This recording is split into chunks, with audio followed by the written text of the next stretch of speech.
And what is Bharat? Bharat धर्म क्षेत्र है और श्री राम धर्म के प्रतीक हैं। रामो विग्रहवान धर्म, वो धर्म के परिचायक है, प्रतिरूप है, प्रतिनिधि हैं। He is the very embodiment of dharma. And what is dharma? To do the right thing always is dharma, in a very simple term. जो सही है उसको जो करता है वही धर्म धार्मिक है, और वो जो सत्य है, जो सही है, वही धर्म है। So this is the idea of Sri Rama. He always chose dharma over everything else. As a son, as a husband, as a friend, as a god, as a king, as a father, in every situation he chose dharma.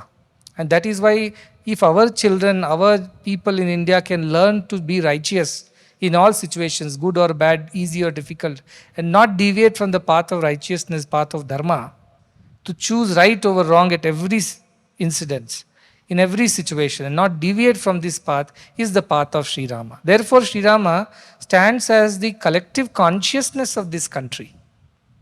Bharat की आत्मा के प्रतिनिधि हैं, और भारत की आत्मा धर्म में निहित है। और धर्म केवल एक मत नहीं है, संप्रदाय नहीं, ये एक जीवन की शैली है। भारत ने सभी को हमेशा से सिखाया है कि हमेशा धर्म का पालन, सत्यम वद धर्मम चरा, ये उपनिषद की वाणी है, ऋषियों की वाणी है। सदा सत्य को बोलो और सदा धर्म का पालन करो। और धर्म क्या है? जो सही है वही धर्म है। और उस धर्म के प्रतीक के रूप में श्री राम जी जब खड़े होते हैं तो उसकी वो एक नई चेतना का संचार भारतीयों में ही नहीं अपितु पूरे विश्व में कर देते हैं। और वो चेतना का जो स्रोत है, प्रकाश का जो पुंज है, वो रामलला मंदिर के रूप में निर्मित होकर आज खड़ा है। ये हम सभी का सौभाग्य। हम यदि 100 साल पहले पैदा हुए होते तो शायद ये अद्भुत या अलौकिक ये स्वर्णिम क्षण देखने नहीं मिलता हमें, या 100 साल बाद पैदा होते तब भी इस क्षण का जो आनंद है वो हम नहीं उठा पाते। ये हमारा भाग्य है कि भगवान ने हमको ऐसे समय पर भेजा जब हम इस ऐसी अद्भुत घटना के साथी हो सके। We should be grateful that we got to see and experience this historic moment, especially for India. So मैंने यही कहा, राम जी आ गए, अब राम राज्य भी आएगा, because when जहाँ राम होंगे वहाँ उनका राज्य भी होगा। If Sri Rama is back in his place, then Ram Rajya is to follow. धर्म का उन्नति हो, धर्म का प्रचार हो, प्रसार हो, धर्म का पालन हो। दिस इज राम राज्य। राम राज्य इज धर्म राज्य, वो होगा अब। That is my hope. Sanatan Dharma जो है उसके अलग अलग रूप में वो सिखाया गया है। परिवार का एक व्यवस्था रही, विद्यालयों की, गुरुकुल के संप्रदाय की व्यवस्था रही, फिर धार्मिक संस्थाओं और संप्रदायों की व्यवस्था रही। इसके द्वारा सनातन धर्म का प्रचार प्रसार आज तक होता रहा।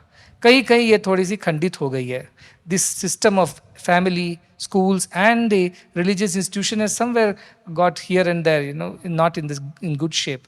And what we are doing is just putting that back in place through our educational institutions, through our parents and teachers, and through this spiritual institution that we have. We are spreading this idea of dharma. So we are spreading the idea of Rama. And I know that it's a historic moment for India. There is no doubt. Not just this decade, मैंने उनको कहा था ये दशक ही नहीं, ये शतक भी भारत का ही है। पूरे विश्व में भारत की जो पहचान है, एक नई पहचान उभर रही है, और ये नई पहचान सनातन धर्म के रूप में उभर रही है। We will be an economic power, probably a military power, probably a very big cultural power, a soft power, but more important will be a spiritual power, and that is what the world needs today. All the other things can be done humanly, but spiritual idea is divine. And only a divine person or a divine institution or divine people can propagate this idea. That's what the world needs today. So this is a very, very fabulous moment for the country. And I hope all of you in your own way will do this for the world by following this path of dharma. What is truth, what is right, following it in every situation of your life and not deviating from it would be true tribute to this country which has taught us Sanatana Dharma.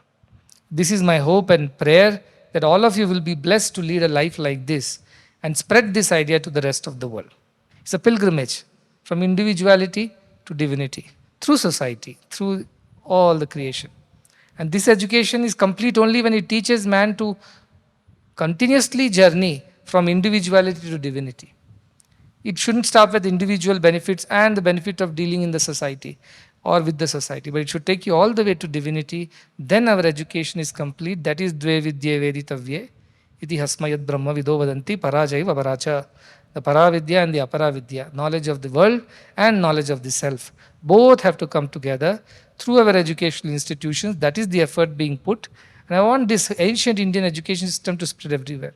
Chandra ji, आपको ये जानकर भी बहुत प्रसन्नता होगी कि हमारे जो गुरुकुल का जो मुख्य लक्ष्य है, उद्देश्य है, वो हमने रामायण से लिया है। रामायण में जब श्री रामचंद्र जी अपने भाइयों के साथ गुरुकुल की पूरी शिक्षा प्राप्त करके वापस आते हैं, तब उनके जो गुरुजी थे वशिष्ठ महाराज, वो दशरथ महाराज को ये वाल्मीकि रामायण के बालकांड में आता है, 18वें सर्ग में है, 24वां और 25वां श्लोक। उसके अंदर ये व्याख्यान आता है कि किस तरह ये बच्चे, how are these children. Vashishtha guru is giving a report to the parent Dasharatha, and he says about these kids, he says 4 qualities he mentions. Sarva Veda Vidaha Shuraha, Sarve Gyanopasampannaha, Sarve Samudita Gunaihi, Sarva Loka Hite Rataha. These are the 4 qualities he says. How are these people? Sarva Veda Vidaha Shuraha. They are Kshatriyas, so they are Shuras. They know all the Shastras and Shastras. Vedas also they know, and they also know Shastra Vidya, Dhanur Vidya, and all that thing that they need to know as a king to protect their people. Then what else do they know? Sarve Gyanopasampanna. They are experts in all knowledge, all fields of knowledge. We have 64 kinds of kalas and 16 kinds of knowledge systems. They are aware and adept in every of them. And then Sarve Samudita Gunaihi. All good qualities, good virtues emanate from them spontaneously. No effort of trying to be good. They are spontaneously, naturally good. And what do they do with all these things? सर्वलोक हिते रताः, दूसरों की सेवा में, दूसरों के लिए उन्होंने अपना जीवन दिया. They are here to serve the society, they are here to dedicate themselves for the welfare of all.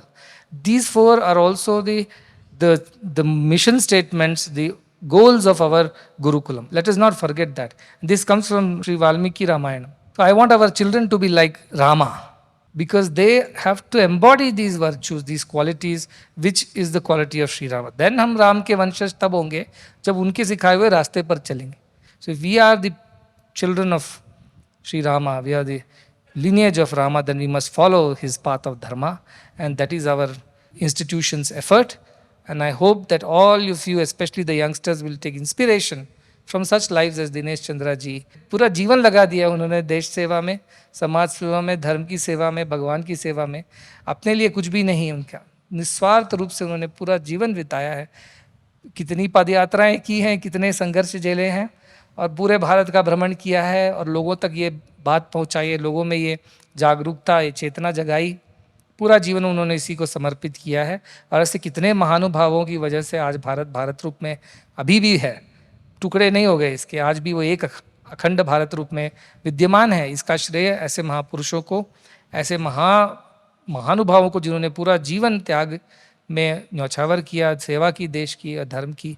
इसके लिए हम बहुत बहुत आभारी हैं. और ऐसे व्यक्तियों का यहाँ आना हमारी संस्था के लिए, आश्रम के लिए और सभी के लिए भी एक पुण्य का विषय है. तो आपको पुनः धन्यवाद देते हुए जय श्री राम.